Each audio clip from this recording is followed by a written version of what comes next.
Hi,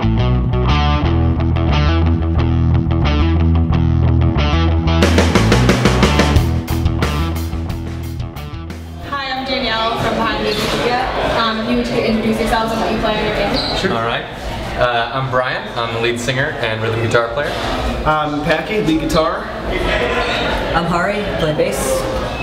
I'm Bill. I play the Rock Band guitar and Nintendo controllers, and I sing backup.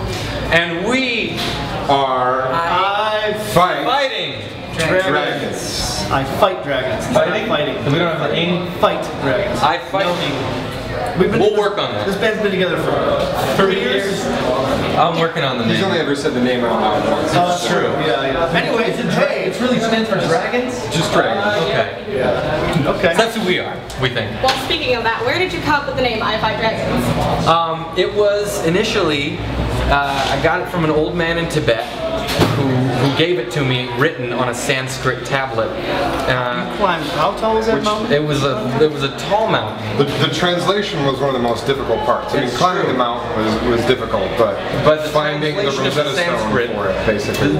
so to speak. So, as it were. Actually, it was, oh no, I'm thinking of a different story. It was an idea I had for a t-shirt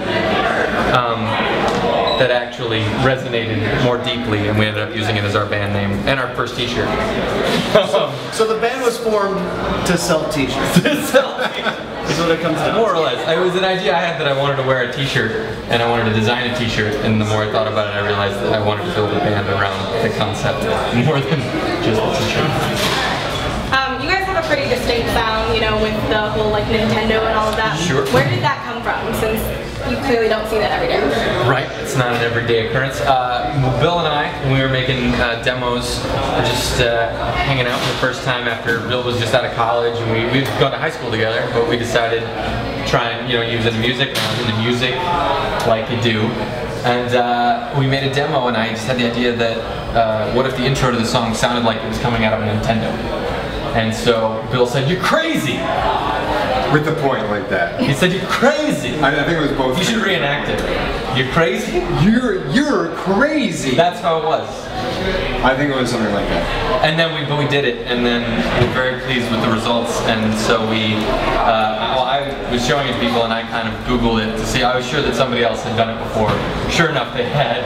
There's a whole world of sort of chiptune to get into, and from there it was sort of off to the races. Yeah. How do you think that sets you apart from everyone else on Warped Tour? Because clearly not everyone does that. Sure. Yeah. Well, not everyone does that. Yeah. That kind of says it. In a manner of speaking, that sets us apart. Yes. Being the only one who does that. Sure. But there are a lot of other bands that utilize, synthesizers and That's true. things like that. And it's a similar kind of relationship musically, but we're doing it with, a specific set of sounds that maybe isn't being used as much. And a specific set of equipment. Yes. Which kind of changes the live. I mean, it's interesting because those sounds are certainly out in the sort of world and in the public consciousness. I feel like they're all over the place. These really simple waveforms. They're not always sort of identified as having come from old video game systems, but a lot of times that is where, the first time a lot of people have heard them and why they have these emotional reactions. So it's interesting the way it makes us different, but also there are those sounds around. You guys recently released a 3D music video rather than just a normal two-dimensional one. You need a third dimension. What was that experience like for you guys? That was the most fun day of our lives.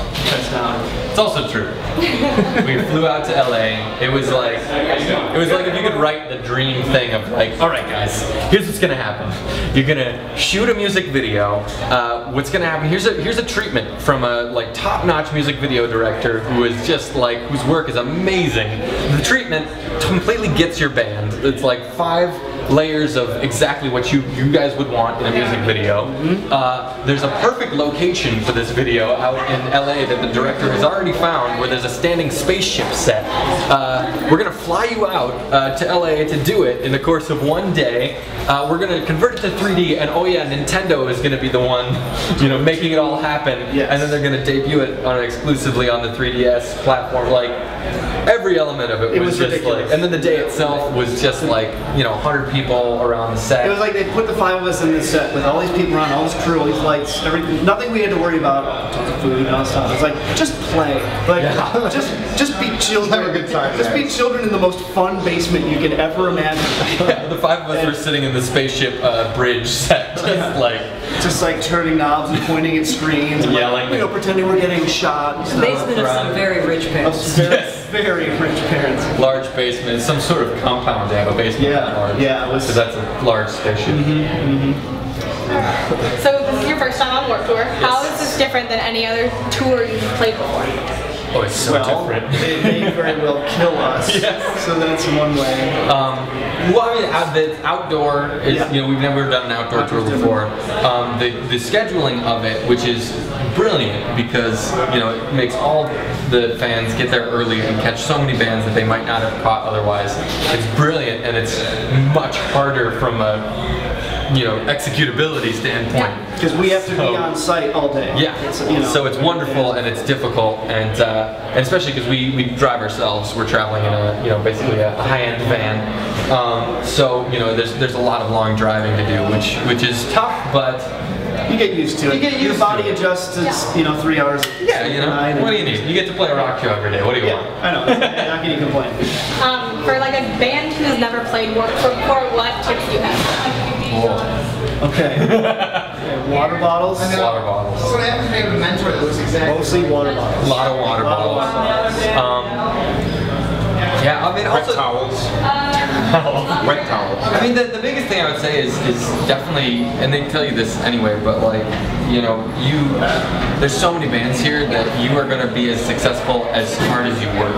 You know, we work so hard every day. Despite the fact that we're in a van, we always try and get here, you know, right at the beginning. We're always, you know, there, just setting our stuff up, constantly trying to talk to fans, make sure posters are up, like, you know, things to hand out, free music, just trying to put yourself out there and make as many new, you know, fans as possible. Yeah, I think if you're a brand new band and you get on this tour, that doesn't automatically mean people are coming to your stage and people are buying your merch and getting interested. So you got to do a lot of promotion. Yeah, make yourself stand out. Or we have some robots that walk around with a giant Hi-Fi Dragons banner. So we don't actually we don't do that because that's done by robots. That's not us in there. Certainly. But we have to maintain the robots. What are your plans for the rest of this year? I think we'll probably be on the road again. That's sort of the thought, is probably another club tour. Because this is, I mean, Warped Tour is amazing, but it's also its own kind of environment. So then we'll probably do another club tour in the fall. And maybe learn chess. In all your free time? Yeah. Chess, the music. We'll do a full cover of that. By the guys from ABBA. Yeah.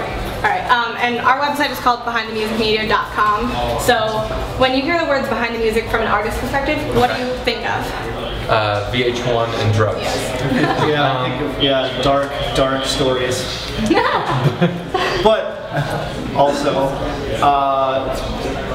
years and years of unnoticed work. I think of woodshedding especially. Woodshedding, yeah. The stuff that leads up to being able to be on stage and play a rock show, which is so many years so much of more work. than that half hour that you might actually see the band. So many more elements coming together. And then if you could just tell our viewers where they can find you online. Sure. iFiGhdragons.com or Google iFiGhdragons. That'll give you it all, basically. Yeah, well, it's all, like our Facebook, our Twitter, YouTube, Facebook. all of that is right on iFiGhdragons.com, and anything else you didn't even want to find will be available if you Google iFiGhdragons. Anything we don't want you to find. Yes, we'll also be there, probably, because we don't get to pick. That's right, it's not up to us. Google! Well, thank you guys. Thank you. Thanks.